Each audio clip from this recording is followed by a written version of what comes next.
My wife Mandy drives just over 80 miles a year, mostly on short business trips to see clients.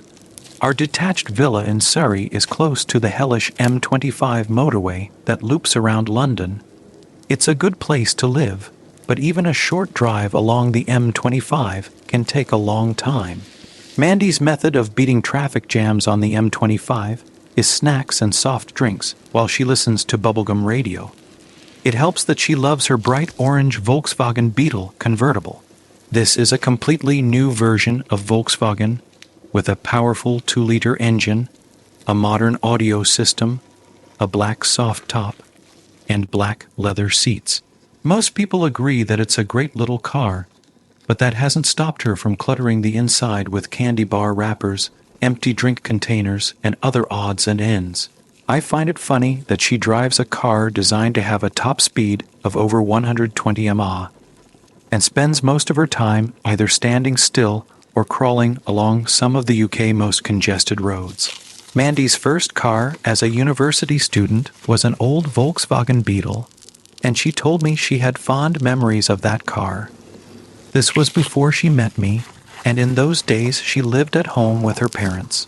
I didn't ask her, but most likely her pleasant memories are associated with sex in the cramped space of a bug. When Volkswagen reinvented the Beetle a few years ago, she kept talking about how much she would love to have one. I took the hint and bought the top-of-the-range convertible she wanted for her 50th birthday. Also bought a personal registration number that she was supposed to have. It was an absurd amount of money for a license plate with her initials and the letters Bug on it. The car became known as the Baby Bug, but despite her affection for the car, Mandy didn't bother checking the tire pressure and fluid levels in the Baby Bug, so I did it regularly. Some people don't mind driving around in a car full of junk, but I can't stand a dirty car, so I also cleaned out empty cardboard boxes, paper cups, food wrappers, and other trash. There was nothing special about it, and I never mentioned it. Mandy never thanked me, probably because she didn't even notice. But I didn't mind because I always found enough change in the trash to buy a couple of beers at our local pub at the end of the day. It's not surprising that Mandy was a little careless with her change, considering we both make good money and have a comfortable standard of living. Mandy is a business consultant who helps a variety of companies develop strategies for developing and growing their businesses.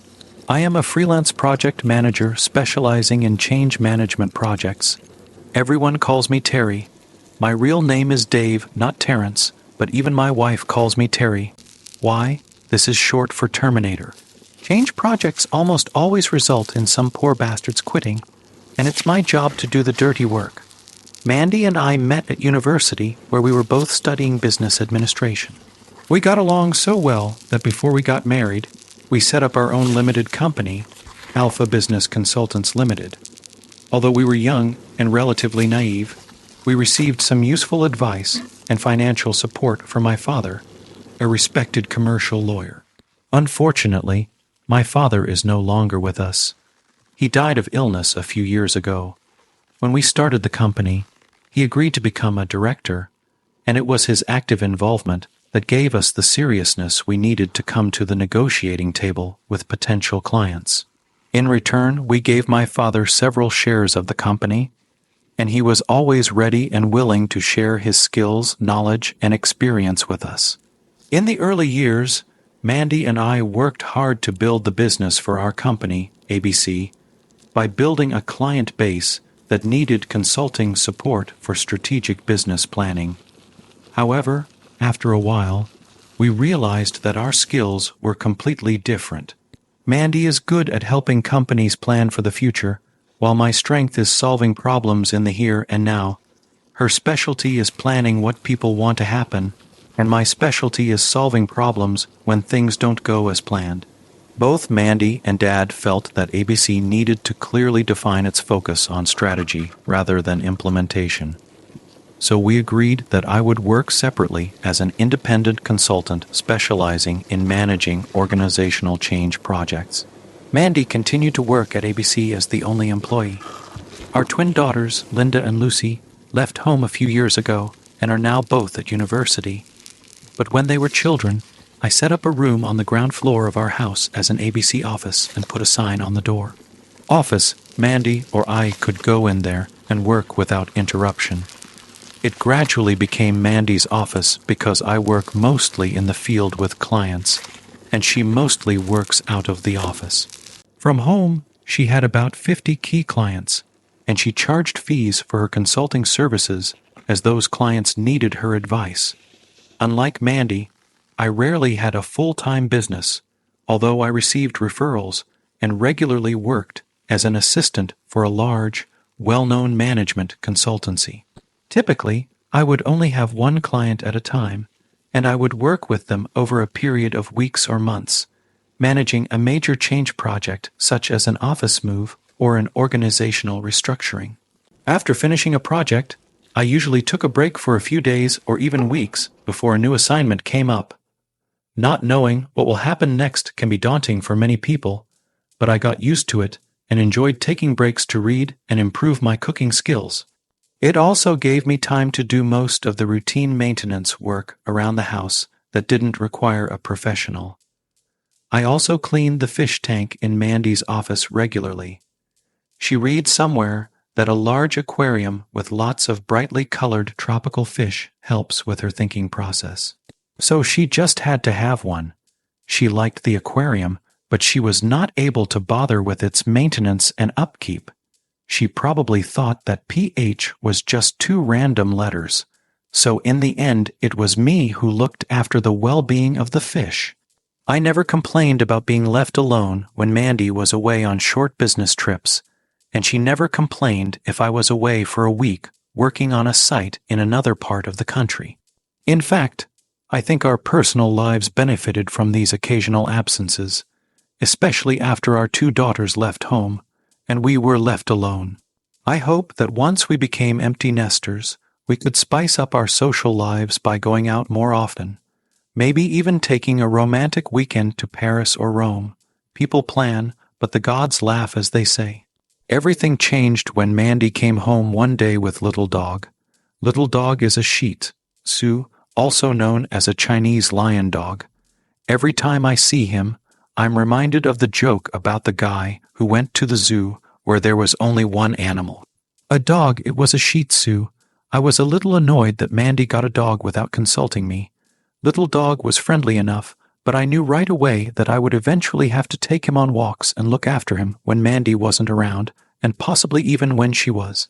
When she got him, he was just a puppy and needed to be house-trained, so guess who got the treat? We didn't call him Little Dog just because he was small. For a while, he rode anywhere and everywhere. Mandy adored Little Dog. He was literally her dog, sitting on her lap every chance he got. She caressed him as he lay next to her on the sofa while she watched TV. He sat on the chair next to her when we sat at the dinner table, and in the morning he could invariably be found lying on our bed. I tried my best to dissuade Mandy from allowing Little Dog to roam freely around the house, but my police fell on deaf ears. To keep our love life from going off the rails, I had to lock the bedroom door if I wanted my wife to be alone in the bedroom. But even then, I remembered to unlock the door and open it afterwards. Otherwise, Little Dog would howl at me from behind the door, and Mandy would be howling at me inside the bedroom. This Sunday afternoon was no different until a piece of paper fell on the floor next to a plastic bag.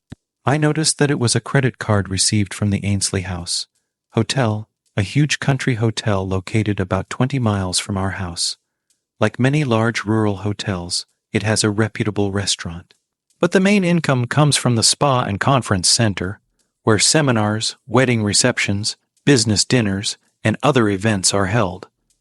There were no details about the purchase, but the amount was what you would expect for lunch or dinner for 2 or 3 people.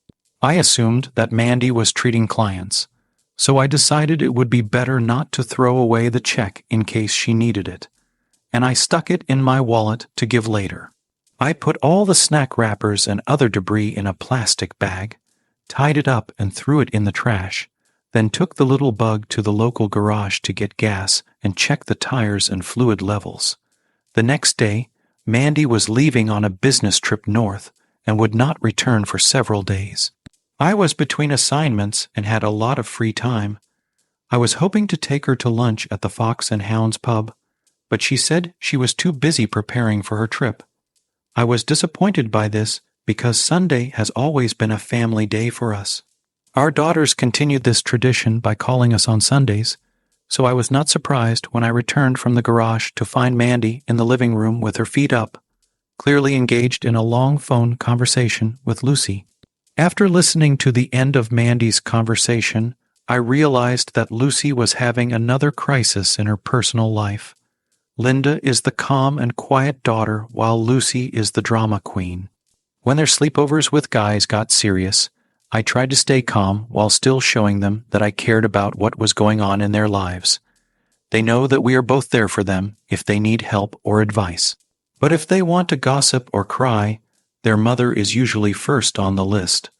What I did get was that Mandy was telling Lucy to forget it, to get back to everyday life, that there were lots of fish left in the sea, and that she should try before you buy. I don't know what happened, so I didn't know what advice I would give Lucy. I think the Latin motto Festina Lent is generally a good approach to problem solving. Hurry up slowly. Give yourself time to think and then decide what you want to do. No matter what happens, Lucy herself must decide what to do next. I didn't want to do my part and make her even more confused, so I just asked Mandy to say hi for me and went into the kitchen to prepare Sunday lunch. Our standard Sunday meal was roast beef and Yorkshire puddings with chips, and I found it therapeutic to put it all together, especially when I had a decent bottle of claret to go with it all. At dinner, Mandy was in no mood for conversation.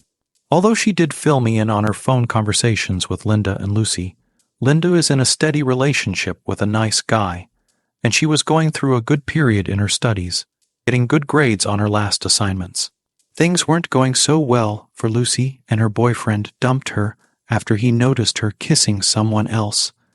I expressed the opinion that Lucy's boyfriend might forget her kiss with someone else if he was given time to change his mind.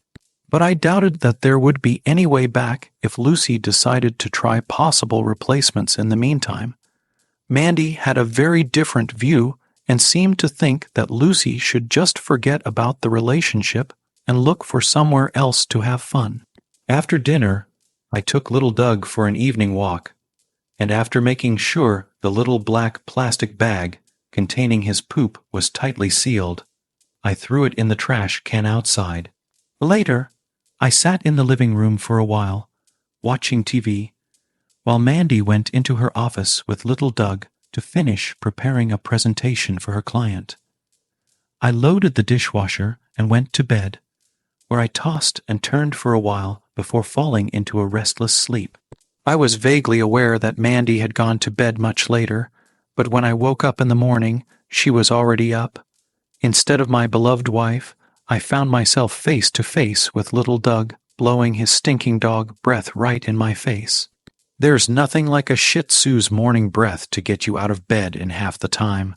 I quickly got dressed and took little Doug to his morning toilet before joining Mandy in the kitchen. Neither of us like mornings, and Mandy always needed a couple of cups of espresso before she could start her day. We chatted briefly about the weather while we waited for the stop-start rush hour traffic on the M25 to end. Then she kissed me on the cheek, petted little Doug affectionately, got into the little bug, and went on her way. It wasn't until she left that I remembered the receipt in my wallet and decided to leave it on the desk in her office. It was at this point that I noticed that the check was cleared at 10:18 a.m. Most likely, this is payment for an overnight stay, but this did not make sense. Maybe she had some kind of business event and didn't want to go home. I could ask her later and there would probably be some simple explanation, but I had some free time and decided to check my diary to see where I was that day. It turned out I wasn't home that week, but I noted in my diary that Mandy was due to go north for 3 nights.